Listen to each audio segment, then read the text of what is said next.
The truck wouldn't make the pass. I'd known it for an hour.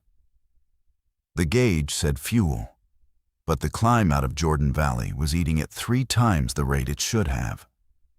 And I was carrying 2,800 gallons of propane on a road the radio said I shouldn't be on.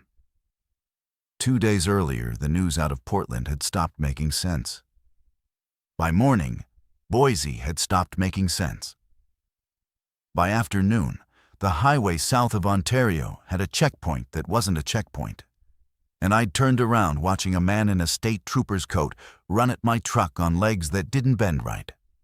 I drove east, then south, then into country I'd been delivering through for 19 years, where the towns thinned to 2-house clusters and the cell signal died, and the only law was distance. I drove because I knew a place. I'd seen it 11 years ago from a side road, a fence and a water tower, and a gate with no sign, and I'd remembered. My name is Owen Garrick. I drive propane. Or I did. 280 miles a week, 3 runs, 38 stops, a route that hadn't changed in 19 years, except for the houses that emptied out and the houses that filled. The truck is a 1998 International, 2,800-gallon tank, 6-speed, no power steering anymore, and a heater you have to coax. You learn the weight of a thing if you spend long enough behind it. Full tank. That truck pulls 11,000 pounds of fuel behind the cab. You feel it on every grade. You feel it on every corner. After enough years, it stops being a truck and starts being a kind of breathing. I have a wife named Kara and a son named Link. Link was 17 the week the world started coming apart. Kara had said on the phone 3 days before that she wanted me home for the weekend because Link was applying to a school in Salem and she wanted me to read what he'd written. I'd said I would. I always said I would. The phone went out the next afternoon, a tower somewhere in Vail, and after that, there was only the radio. The radio is what you do on a long route. You learn the AM stations like neighbors. You learn which one carries the high school football game on Friday and which one runs the obituaries at 6. The first thing I noticed was the obituaries got long. Then a station in La Grande went off air. Then a station out of Roseburg started playing the same emergency message over and over. A woman's voice that sounded like she was reading it for the 3rd or 4th time, telling people to stay inside, stay inside, stay inside. By the time I cleared Burns, I'd stopped checking the news and started counting cars going the other way. There weren't any. A road you've driven for 19 years has a heartbeat. You know how many trucks should be at the Riley Junction at 4 o'clock on a Tuesday. You know which mailboxes have flags up. You know when something is wrong before you can name it. By the time I came down off the rim into the valley north of McDermott, the road had stopped breathing. I passed a hay rake left running in a field, the operator gone. I passed a Subaru on its roof in the bar ditch, the driver gone. The doors hanging open like the car had decided to fly. I passed a yellow lab walking down the middle of the road with a leash dragging. I didn't stop. I should have, maybe. The dog turned to look at me as I went by, and I remember its eyes the way you remember a song you didn't know you knew. The fence at the place I'd seen 11 years ago was on a basalt ridge 5 miles east of the highway, up a BLM track that wasn't on any map I'd ever bought. The first time I'd been past it, I was making a delivery to a sheep operation that didn't exist anymore. And I'd seen the water tower from the road and pulled over to look. A water tower in country that had no town. A chain-link fence with the strands of barbed wire still strung at the top. A sliding gate with a chain through it and no sign. I'd thought it was an old missile site. There were a few in this country, scattered up and down the Oihe like teeth that had fallen out of a jaw nobody could find. I'd noted the place. I'd never gone in. Now I drove up the BLM track in the failing light with the propane tank rocking behind me on the washboard. And the fence appeared exactly where I remembered it. And the gate was open. That was the first thing wrong. The chain was on the ground. The padlock was still through one link of it, but the chain itself had been cut, clean, with bolt cutters or a torch, recently enough that the cut ends were still bright. There were tire tracks in the gravel inside the gate. 2 sets, a pickup, narrow tires, and something heavier with a dual rear, probably a 1-ton. The tracks had a thin frost on them. Whoever had cut the chain had done it that morning or the night before. I sat in the cab with the engine running and tried to think. If you've ever come up on a place that should have been empty and seen tracks that didn't belong, you know what that minute feels like. The whole calculation rearranges itself. I had an empty highway behind me, a tank I couldn't pull off-road, a sun that was 20 minutes from setting, and a fence that was no longer a fence. I had a Remington 870 behind the seat with 5 shells in it and 4 more in my coat pocket. I had a wife and a son 400 miles north. I had the road, and the road was no longer the road. I let the truck idle, and I made a list out loud, the way I do when the thing in front of me is bigger than I am. Tracks not mine. 2 vehicles, no movement visible, buildings intact, water tower intact, gate cut. People inside, probably alive, since the dead don't cut chains. Probably scared, probably armed. I could turn around. 20 minutes back to the highway, 6 hours back the way I'd come, or 9 if I tried the long route around the Steens, on a tank that wouldn't make either. Or I could go in slow. Where are you listening to this? I want you to think about that minute, because everything that came after came out of it. I had a truck I couldn't move, and a place I couldn't trust. And the only choice left was which kind of stranger I'd rather be. The one who came in announcing himself, or the one who waited at the gate to be seen. I went in slow. I drove the truck just inside the fence and parked sideways across the access road, so anything coming up behind me would have to either drive through Propane or back down a 1/4 mile of washboard to get past. Then I shut it off, and the silence came down on me like something falling. The base, if you could call it that, was small. 3 Quonset huts in a rough triangle, a 1-story concrete building painted white once and now the color of dead grass, a water tower on legs, an antenna pad with no antenna, and a motor pool shed with the doors hanging open. A propane tank squatted next to the concrete building, 1,000-gallon horizontal, the kind ranchers have. The whole installation sat on a flat shelf of basalt with a long view to the south and west. You could see Highway 95 from there, 6 miles off, a black ribbon in the sage. You could see the smoke too. There were 2 columns of it, one in the direction of Winnemucca, one closer, maybe Orovada. They went up straight in the cold air and bent only at the top, where the high wind took them east. 19 years on a route teaches you to read a place. The fence was older than the buildings. The buildings had been added to. There was a satellite dish on the concrete building that wasn't from any decade the rest of the place was, and a row of solar panels along the south face of the largest Quonset that looked maybe 10 years old. Someone had been keeping the place. Not the Air Force, not anymore. Someone had been keeping it the way a man keeps a deer camp, quietly, on his own dollar, on his own time. That made the cut chain worse, not better.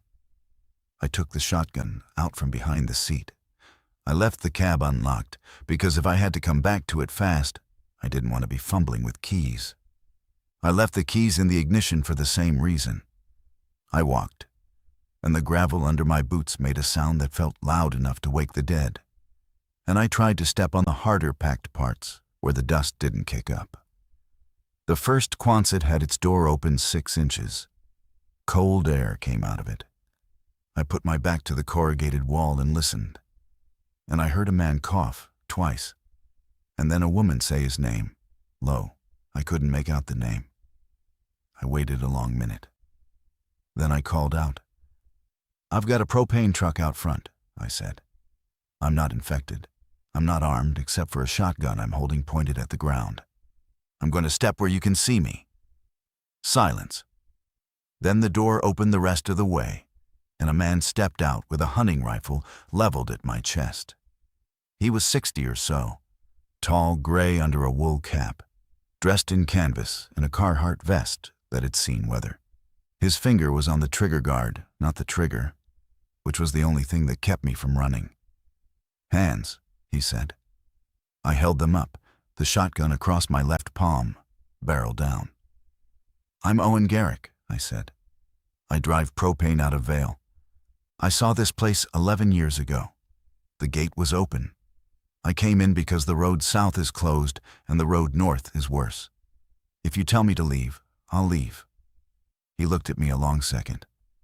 "What's in the truck?" 2,800 gallons, about 1,500 left after my last run. "Anybody with you?"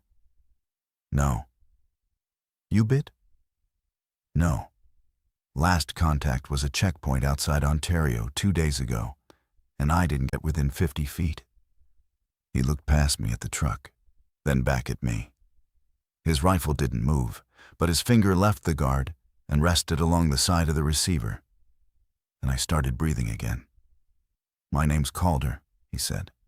"Lower the gun, leave it on the ground, and step back 4 paces. I did. He came down the steps slowly and picked up the shotgun and broke it open and took the shells. He handed the gun back, empty. "You'll get them back if you earn them," he said. "Come inside. The wind's going to come up in an hour, and you don't want to be standing in it." That's how I met them. Inside the Quonset, there were 4 other people. Calder and a woman his age named Gail, who had gray hair pulled back tight and the calm of somebody who'd worked a hospital shift forever. A younger woman, mid-20s, sitting on a folding cot with her arms wrapped around herself like the cold mattered more than it did. Her name was Marina. And next to her, leaning against her shoulder with the wariness of an animal that had decided to trust this one human and no others, a girl about 14 named Hallie. Marlena's sister, Gail told me later. Their mother had been in Winnemucca when it started. "That's the whole group," Calder said. 5 of us, with you. The base belongs to a man named Ed Hulcom. We've never met him. Gail and I came up here yesterday because Gail's nephew used to do demolition work in Oregon and remembered him talking about a place his old man had kept up on a ridge. We took a chance. The gate was already open. We've been waiting to see if Hulcom shows." "And the others?" I said. "Marlena and Hallie came in this morning on foot. They walked up from the highway. They saw the water tower." I looked at Marlena. She was wearing a heavy jacket, sleeves down, hands inside the cuffs. Her color wasn't right. She was running too warm for the temperature in the Quonset, and there was a sheen on her forehead that wasn't sweat from exertion. I noted it. I didn't say anything. The Quonset had been kitted out by somebody who knew what cold was. There were 2 propane heaters running low, a row of cots along the curve of the wall, a kitchen counter with a Coleman 2-burner, and a plastic tub of canned goods, a 5-gallon water jug on a stand, and a chemical toilet behind a curtain at the far end. A man's setup, a man's bug-out, prepared over years for 1 occupant or 2, never meant for 5. "Whoever Hulcom is," Calder said, "he was ready." "How much fuel in the tank?" "1/8, maybe." That settled one thing. My truck was now the most important object on the property, and I was glad I'd parked it where I had. We talked for an hour, the kind of talk where everybody is measuring everybody else, and nobody asks the dangerous questions yet. Calder had been a heavy equipment mechanic out of Burns. Gail had been an emergency room nurse for 31 years, the last 14 in Bend. They'd been together 6 years, which Gail mentioned in a way that suggested they hadn't always been a sure thing. Marlena said she worked at a hotel in Winnemucca and was bringing Hallie back from a school visit when everything came apart. She said it without looking up from the cot.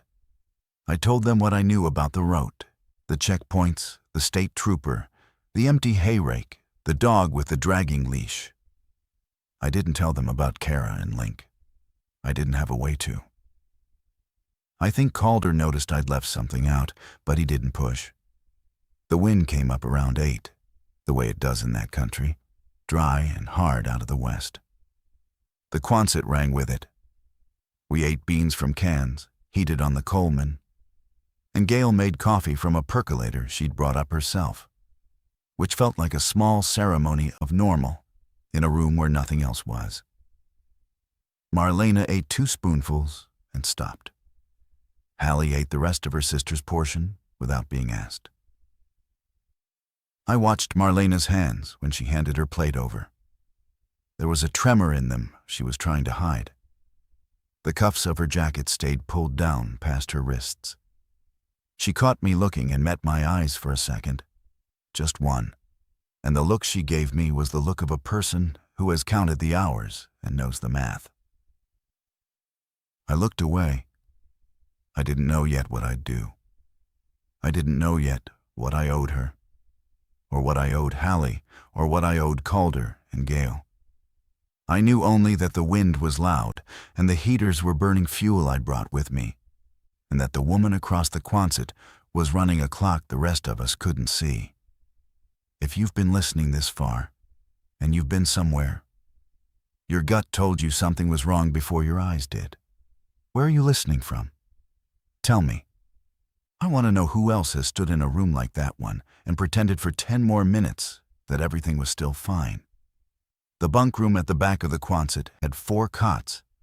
Marlena and Hallie took 2 on the far wall, behind a hung blanket that gave them a kind of privacy. Calder and Gail took the 2 by the door. I rolled out a sleeping bag from the truck on the floor in between, a foam pad under it, and I lay there in my coat with the shotgun within reach and listened to the building think. A Quonset hut breathes in wind. The corrugations flex. The whole shell sounds like a slow heartbeat against itself. After a while, you stop hearing it the way you stop hearing your own. I closed my eyes and didn't sleep. Around 2, I heard Marlena get up. She moved quietly. I heard her go past me to the curtain at the far end, where the chemical toilet was. I heard the curtain rings.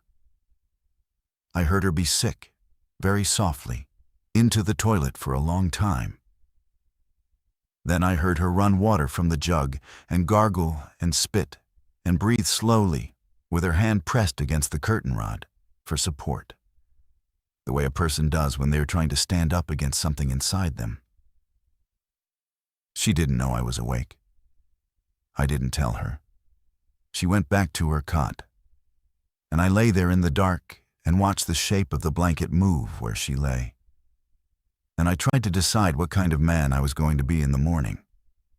Day broke clear and cold, the way it does on the high desert in October. I went outside before anyone else was up. The sky was the color of clean water, and the smoke columns from the day before were gone, which I didn't take as good news. Smoke means fire, and a fire that goes out that fast either burned everything or got put out by people who wanted it gone. Neither comforted me. I walked the perimeter. The fence was 8 feet tall, chain link with 3 strands of barbed at the top, and it ran the rectangle of the property, about 3 acres total. The gate was the only opening I could see, and the gate had no chain anymore. I made a mental note to find another chain. There was a barrel of mixed hardware in the motor pool shed, Calder had said. I'd look later. The water tower was bigger than it had looked from the road. It stood on 4 steel legs over a concrete pad, and the legs were rusted at the bases, but still solid. There was a hatch at the bottom of the tank with a ladder going up to a service catwalk. I didn't climb it. I checked the pump house at the foot, a small cinder block hut with a steel door that wasn't locked. Inside, an electric submersible pump motor and a pressure tank. The pump was running on a timer, which surprised me. Solar panels fed a battery bank in the corner, 8 deep cycle batteries wired in series. Hulcom, whoever he was, had thought about water the way a man does who has lived without it. I tapped the pressure tank, half full. The well must be holding. By the time I got back to the Quonset, Calder was up, and so was Gale. Marina and Hallie were still behind the blanket.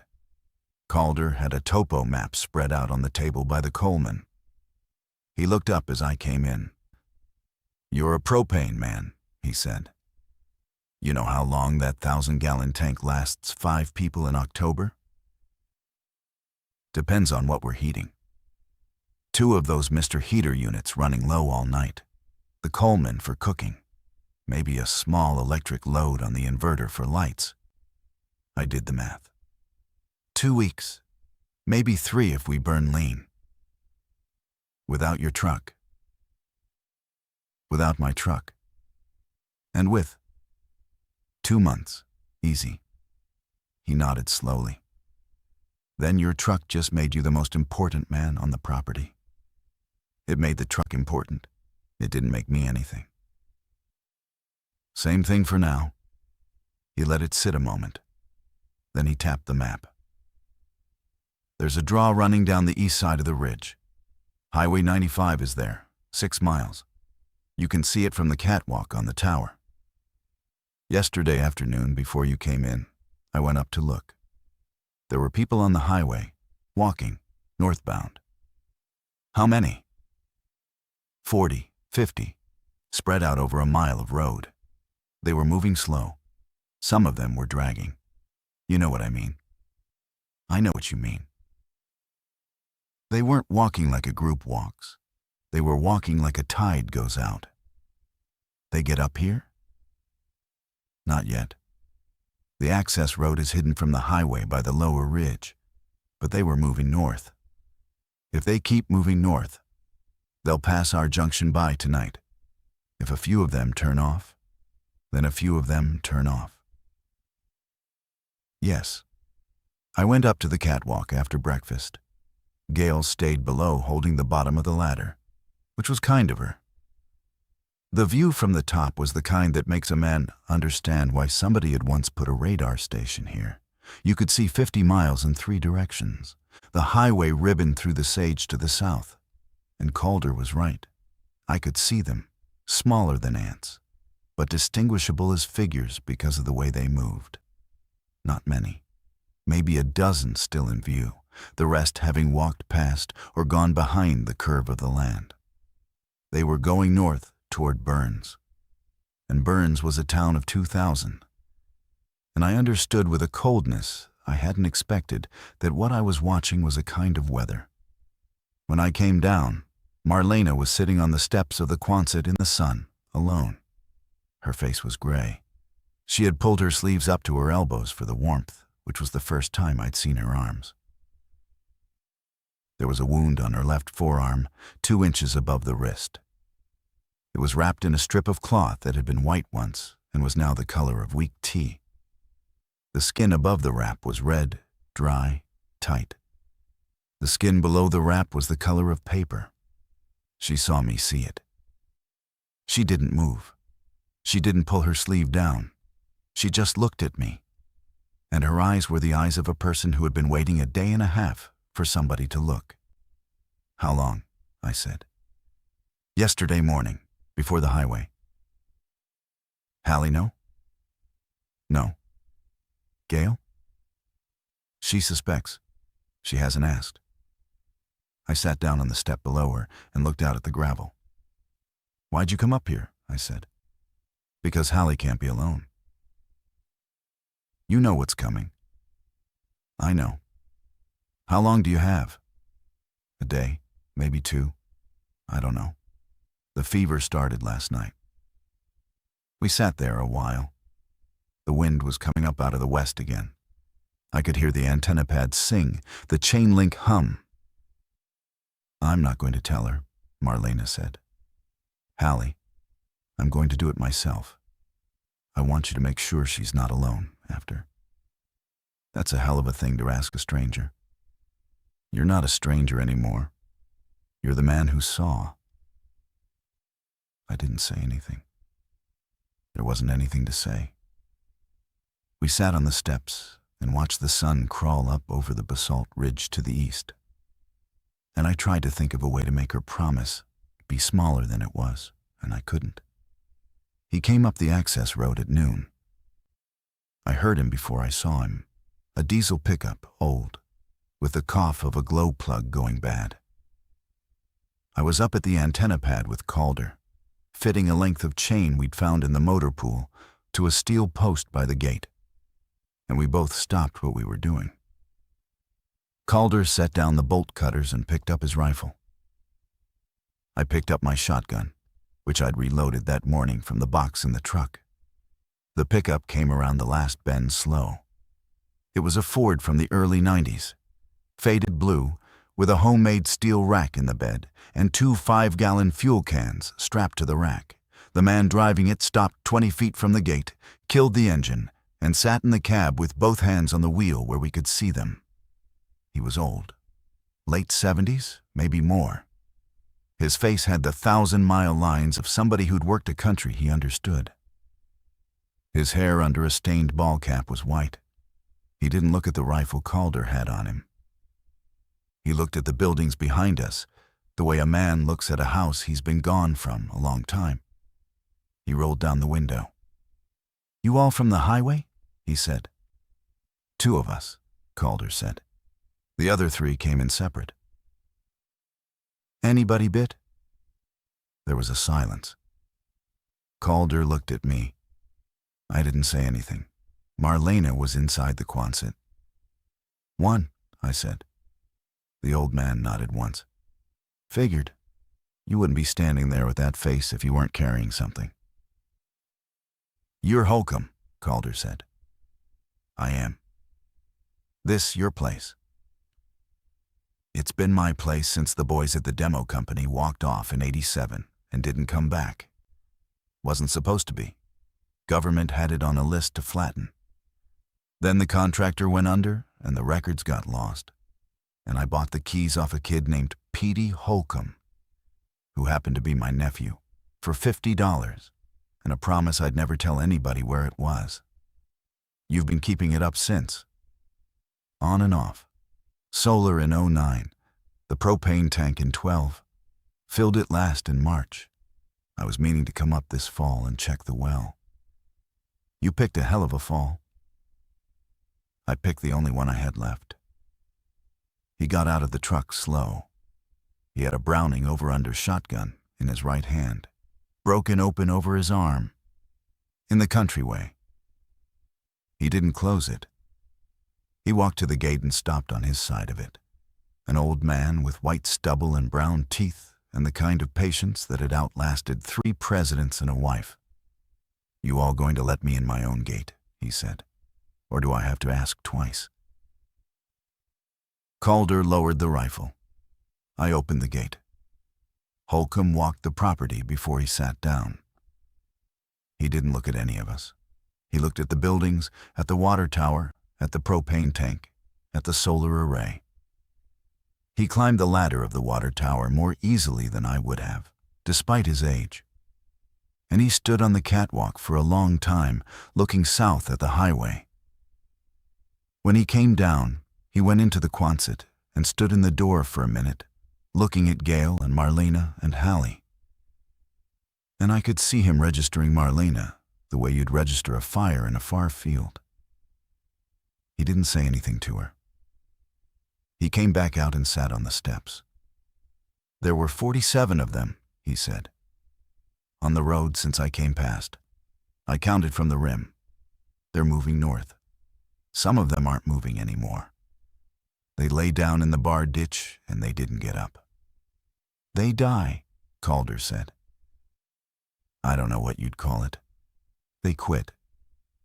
He pulled a pouch of tobacco out of his vest pocket and rolled a cigarette one-handed, which I watched because I'd never seen anybody actually do it well, and lit it with a brass Zippo that had been polished by his palm to the color of a brass bullet. This place was a ground control intercept site, he said.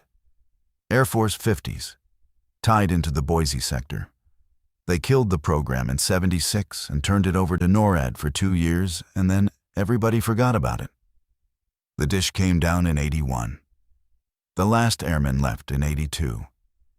Demo got contracted in '87, and the contractor went bankrupt in the middle of the job. By the time the Pentagon noticed, the records were 3 states away in different file boxes. I had a nephew on the demo crew. He gave me the keys. I'd been raising sheep on a place 40 miles east since '71. I didn't have anywhere else to put a quiet idea. What kind of quiet idea? Gail said. The kind where my wife had been telling me since 1968 that one day this country would come apart. And I'd told her she was being dramatic. And then I started watching the news in the '80s. And I started thinking maybe she wasn't. I built it slow, a tank a year, some panels. I never told a soul except her. She died in '04. I kept building. For yourself, I said. For whoever needed it. A man builds a thing and he tells himself it's for him. He's lying. You build a thing for whoever shows up. He smoked a while. The sun was past noon, and the air was warming the way it does in the desert, and the wind was going to come up again in 2 hours. The well, he said. What's the pressure tank reading? Half, I said. But the pump is running off solar, and there's been wind on the panels. The well's 190 feet to first water and 320 to the seat. The pump is at 300. If the water table drops 3 feet on us, we're sucking air. It dropped 4 feet in 2002, and I had to dig the pump deeper. I've been listening to it since I got out of the truck. It's running rough. How rough? Rough enough that I think the bearings are going, which means a week, maybe 10 days, before it seizes. And then? Then we have what's in the tank. About 1,500 gallons. 5 people, October. No laundry. 6 weeks if we're careful. And then? Then we walk. He said it the way a man says a thing he's already accepted. Calder rubbed his face with both hands. Gail was quiet. I looked at the propane tank, and at my truck still sitting sideways across the access road. And I did the math I'd been doing since I drove in. 1,000 gallons in the stationary tank, 1,500 in the truck, 2 months of heat for 5 people, 6 weeks of water, a pump on borrowed bearings. We had a winter. We didn't have a year. If you've made it this far in the story, and you want to stay with the channel for more like it, pieces about people who built quiet things in quiet places and lived to find out who showed up, you know where to be. That afternoon, Marlena got worse. She tried to hide it, and Gail tried to help her hide it. And by 4 o'clock, there was no hiding it. Her fever was high enough that you could feel the heat off her face from 3 feet away. She was shivering hard. She had stopped pretending the wound on her arm was something else. She had unwrapped it to show Gail, and the wound was a red half-moon of teeth marks that had gone bad fast. The skin around it was the color of an old bruise, with a black fan spreading up toward her elbow under the surface. Gail came out of the Quonset and walked over to where I was helping Calder shore up the gate latch with a piece of rebar. She stopped a few feet away and said very quietly, "She's not going to last the night." How do you know? Because I've watched 4 people go in the last 9 days. And she's at the hour they all hit. Where? The hospital in Bend. I left when they started locking the doors from the outside. What was the hour like?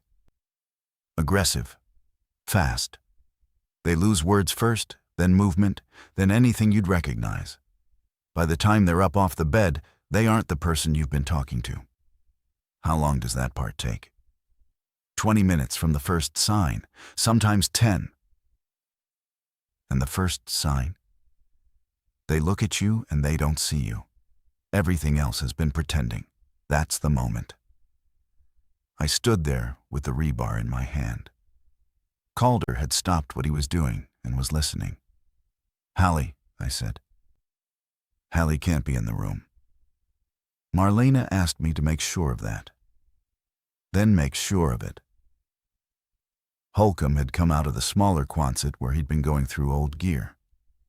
He stood 10 feet off and didn't approach, but he listened. "There's the admin building," he said. "The concrete one. 2 rooms.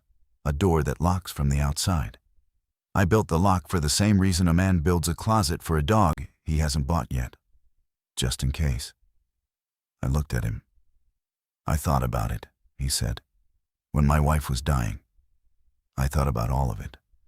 I thought about who I'd be if it came to the part where you have to put a person somewhere they can't get out." "I'm sorry." Nobody said anything. We got Marlena to agree to the admin building before her judgment went. That's the part I want to remember and don't, because she went in willingly. She walked across the gravel in the late sun with Gail on one side and me on the other. And she said to me as we went, "Don't let her watch. Don't let her watch the door." She meant Hallie. I told her she wouldn't watch. Inside the concrete building was a corridor and 2 rooms and a small office. The door to the back room was steel, painted gray, with a deadbolt and a sliding bar and a hasp for a padlock. The lock Hulcom had built, just in case. There was a cot in the room and a bucket and a kerosene lantern and nothing else. Marlena sat on the cot. "Tell Hallie," she said, "that I love her, and that I went out the gate to see if anybody was coming up the road. That I didn't come back. Tell her something that lets her sleep. I'll tell her that. Don't let her see me. I won't." I closed the door. Hulcom slid the bar across. Gail put the padlock through the hasp and clicked it. We stood in the corridor a moment, the 3 of us, and nobody said anything. And then we went out into the sun. The infected reached the access road at sunset. Hulcom saw them first from the catwalk. 3 figures, then 5, then 9, drifting up the BLM track from the highway turnoff. They were the slow ones, the ones who'd been walking long enough to be quiet. They didn't make sound when they moved. They came up the dirt road between the ruts because the ruts were packed harder. And they followed each other not the way a herd does, but the way water does, finding the path of least resistance. "How?" Calder said. "Sound, maybe," Hulcom said. "Or sight off the panels. Or because something else turned them and they kept going." "How many more behind?" "I can see 3 more on the highway turnoff. I don't know what's behind them." We had maybe 40 minutes before they reached the gate. Hulcom went into the smaller Quonset and came out with a pump-action 12-gauge, a Mossberg, ugly and reliable, and a canvas bag of slugs and buck. Calder loaded his rifle, which was a 7mm .08 with a 4-round magazine. I reloaded the Remington. Gail stayed with Hallie inside the bigger Quonset, with the door barred and the lights low. Hallie hadn't asked where Marlena was. I think she knew. Children know. We went out to the gate. I want to tell you what the next 2 hours were like, but I don't have language clean enough for it. 9 of them came up the access road. And they came one at a time, the way they'd been walking. And we shot them one at a time. And Hulcom was the steadiest gun I have ever stood next to. He took the head every time, with a Mossberg, with slugs, at 30 yards, with a calmness that was not coldness. He'd say very quietly, "Left," or "right," or "behind the second one." And then the gun would speak, and the figure would fold. Calder took 2 with the rifle from a longer angle. I took 3 with the shotgun. In one of them I missed twice, and finally took it 15 feet. And that one's face is still mine to keep. They didn't run at us. They didn't charge. They walked into the lane of fire and went down. There were 9 of them when we started, and there were 9 of them on the gravel when we stopped, in a kind of crooked line that ran from 40 yards out to within a stone's throw of the gate. The 9th one was a woman in a denim jacket who had been pretty once, and she went down sideways, and her face was already half gone before my shot. Then it was quiet. We stood inside the fence and listened. The wind was up. The Quonsets sang. Down on the highway, miles off in the dark now, you could see headlights, somebody else's, somewhere, going somewhere, moving north. The valley was black except for that line of headlights, and the small pulse of the smoke I hadn't seen earlier, near Orovada, started up again. More coming? I said. Always more coming, Hulcom said, but maybe not tonight. That's when we heard Marina. She started in the admin building at a little after 8. The first sound was a single, low call of her own name. Marlena. Like she was checking for the part of herself that was leaving, and then a long silence. And then the sound of her hitting the inside of the door with her open hand, slowly, 4 or 5 times. Then nothing. Then her hand again. Then a sound that wasn't a word. Gail came out of the bigger Quonset.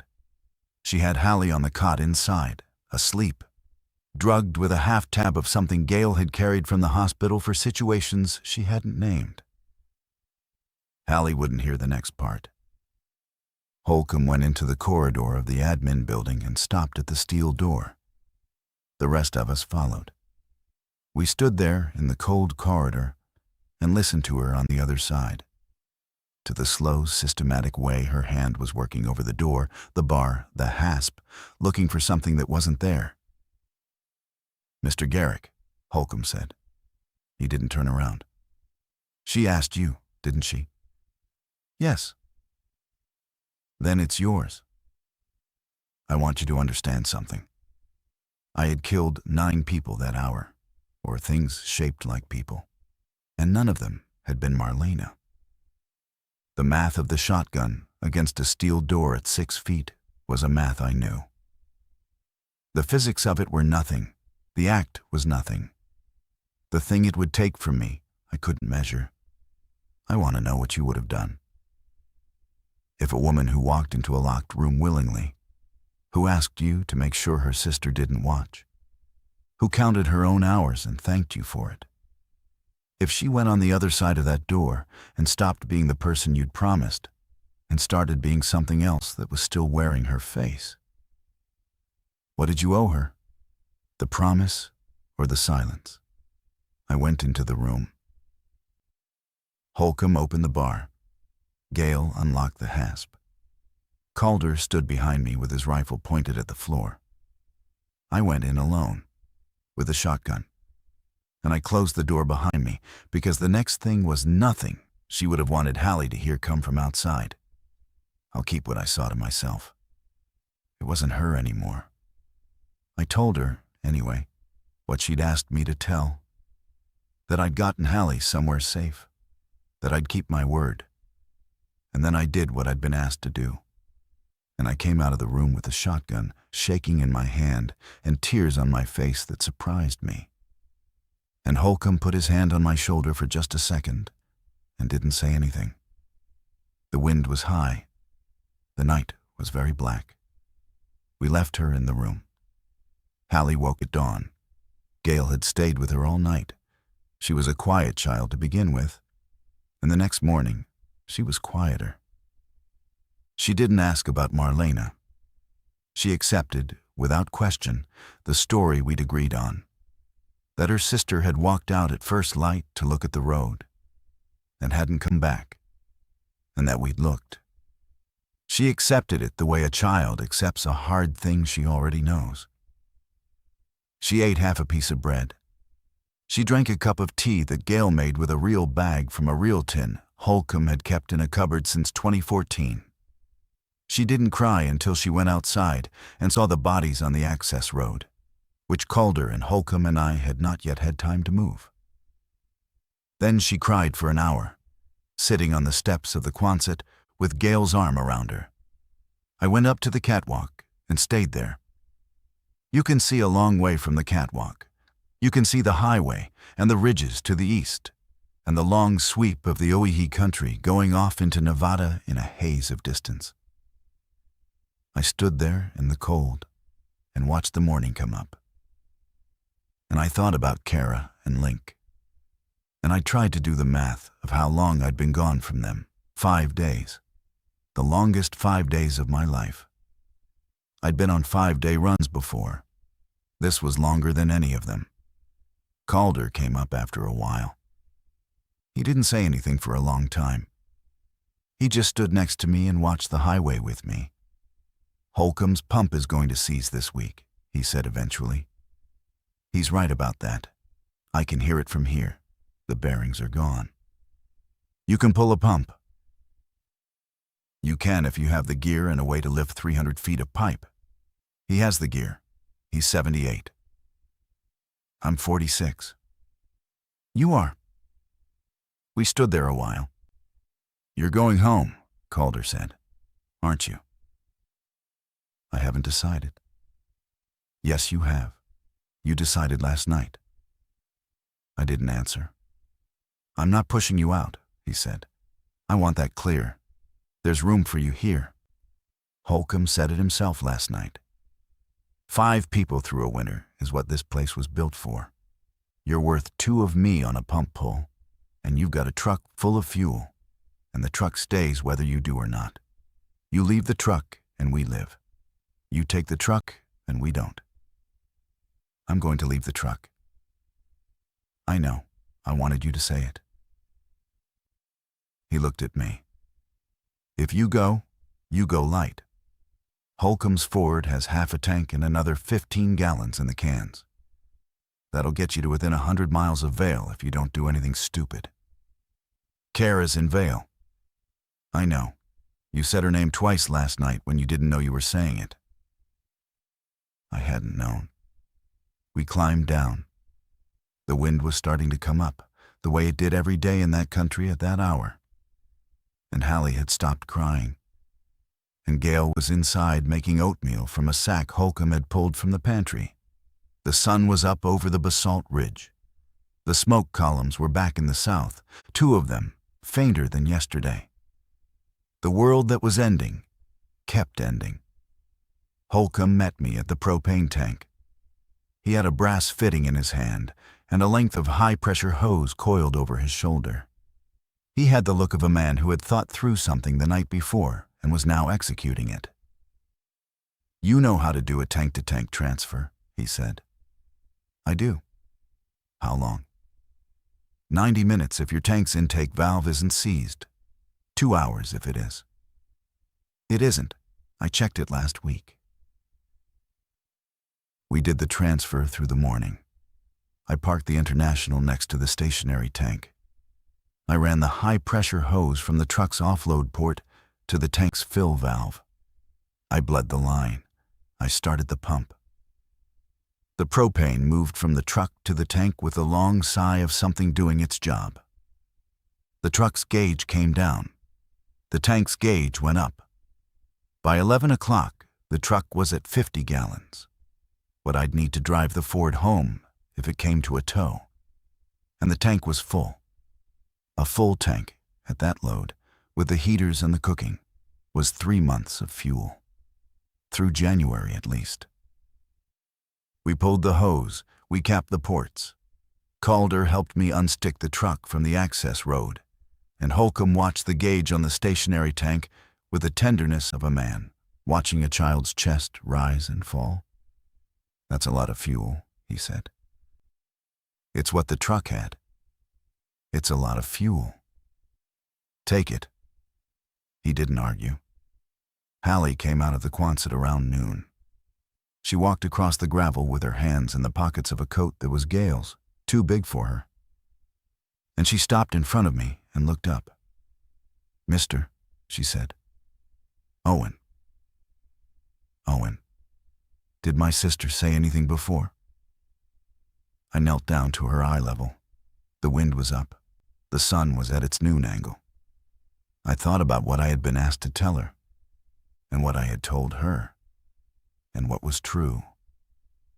"She told me to tell you that she loved you," I said. "She told me to make sure you weren't alone. That's why these people are here, Hallie. Mr. Hulcom and Calder and Gale. Your sister got you somewhere where you wouldn't be alone, and that's the thing she did with the last of her time." Hallie looked at me a long time. Then she nodded once, the way a much older person nods. And she put her arms around my neck for 2 seconds. And then she let go, and she walked back to Gale without looking back. If you've stayed with me through this story, and you want to know if I made the right call, if you want to tell me whether what I did in that concrete room and what I told that little girl on the gravel was right or not, leave it in the comments. I want to know. I've thought about it every night since. I stayed one more day. Hulcom hadn't asked. He wouldn't have.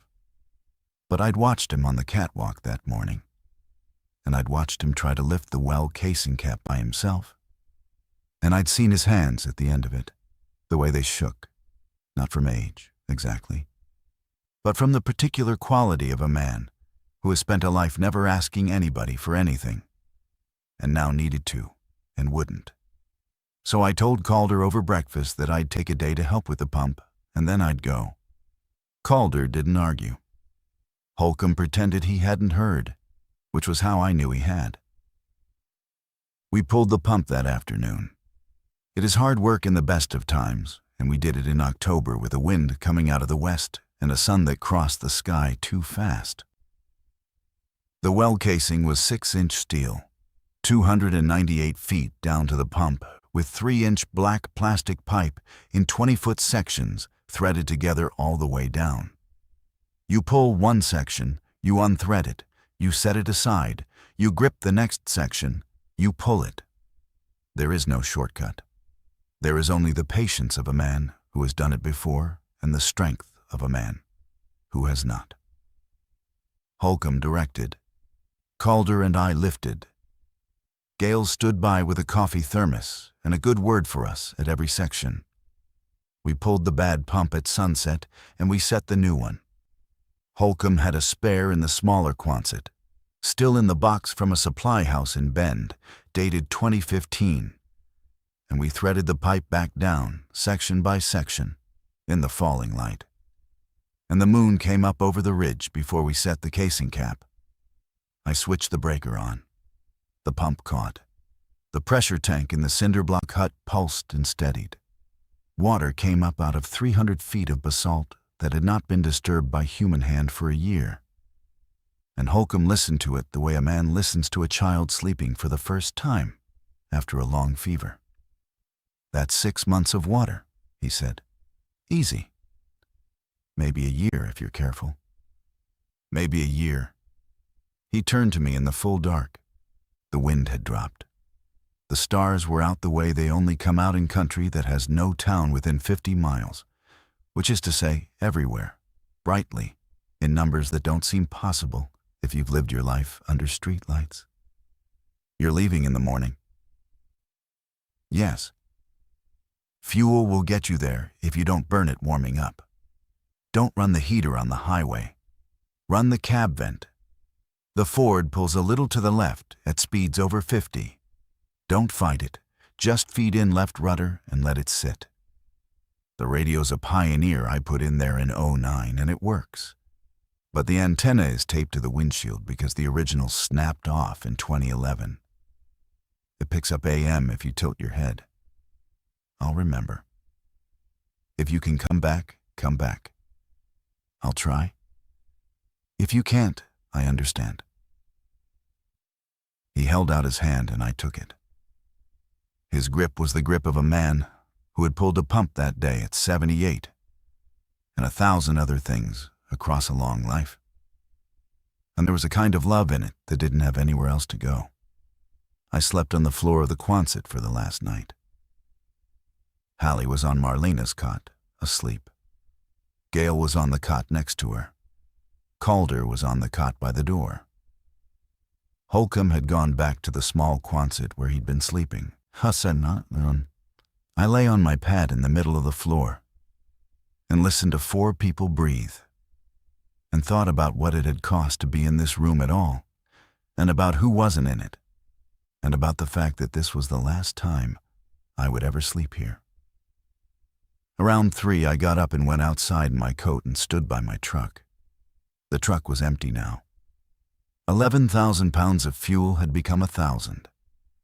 The thing that had been important about me as I drove in was a thing I had given away, and what was left was just a man and a long road.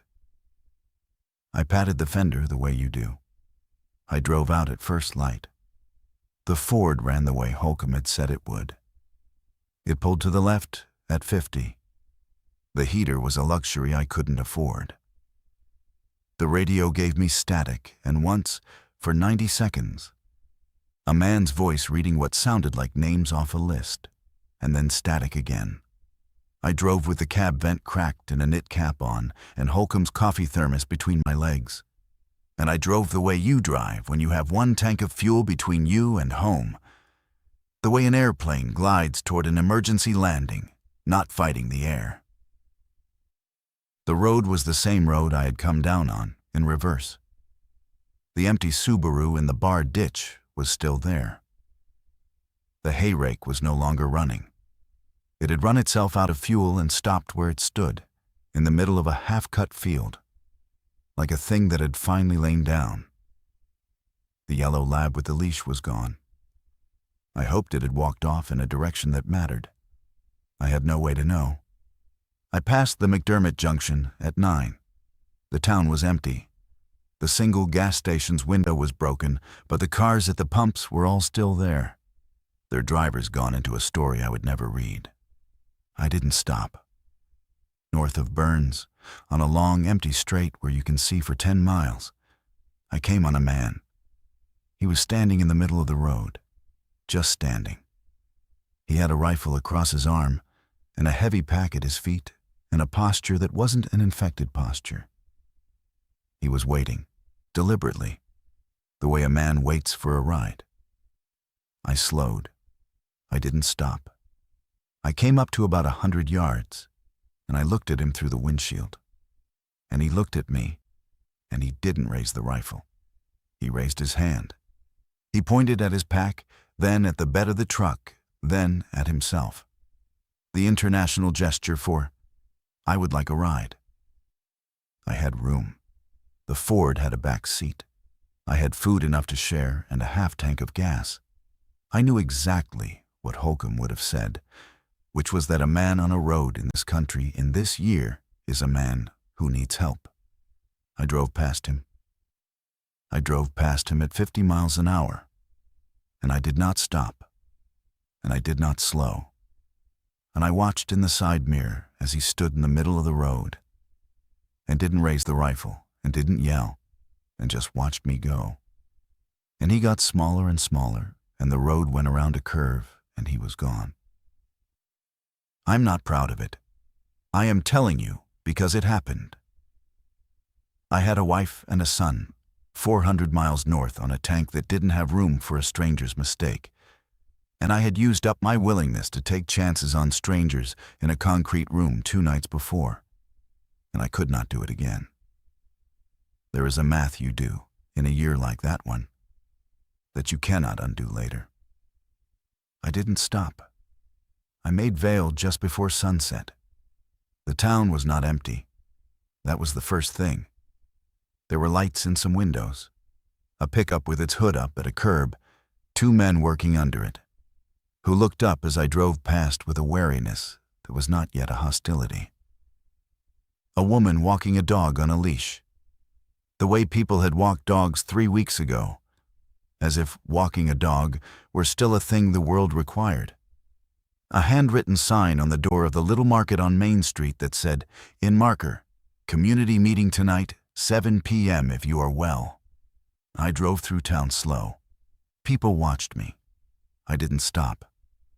My house is on the north side of town, on a quarter-acre, with a propane tank in the back I'd installed myself in 2009, and a porch Link had helped me rebuild the summer he was 13. The driveway is gravel.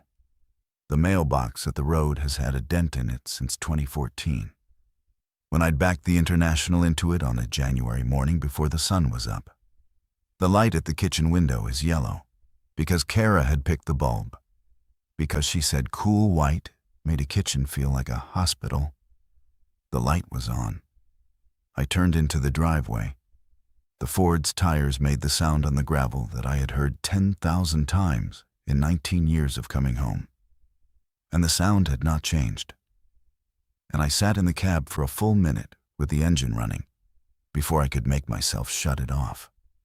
The porch door opened. Kara came out in a coat I hadn't seen her wear in a year, and she stood at the top of the porch steps with her hand against the door frame. And I got out of the truck and I walked across the gravel and up the steps, and I did not yet know what I would find inside the house.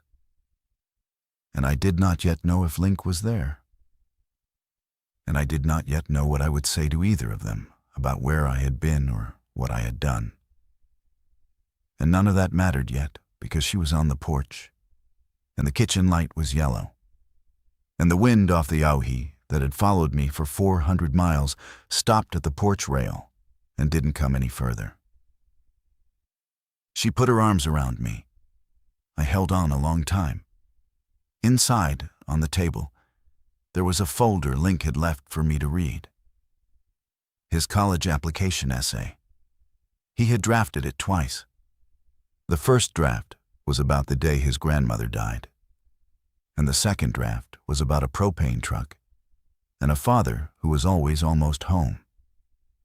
He had written in the second draft that his father drove a truck full of something explosive across country no one else would drive, and that he had asked himself growing up whether the thing his father carried was the propane, or whether the thing his father carried was the willingness to keep showing up.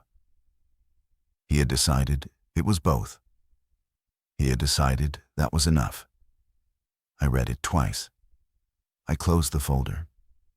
I sat at my own kitchen table, in my own kitchen, with my wife across from me and my son's voice in 2 paragraphs on a piece of paper between us. And the kitchen light was yellow. And the world outside the window was a world I no longer recognized. And somewhere 400 miles south, on a basalt ridge, there was a man named Hulcom, pulling a sheet over a fresh well pump. And a woman named Gale putting Hallie to bed, and a man named Calder walking the perimeter at the time of night I had walked it last. And the propane in the stationary tank would last them until February. The story I had to tell was a story of 7 days inside a place no one was supposed to find, and of a woman who had walked into a locked room willingly, and of a man who had built a quiet thing for 30 years for whoever showed up. It was a story I would tell, eventually, to my wife and to my son, and to anybody who would listen. But that night, I just sat at the table. I had come home. The kitchen light was yellow. That was enough.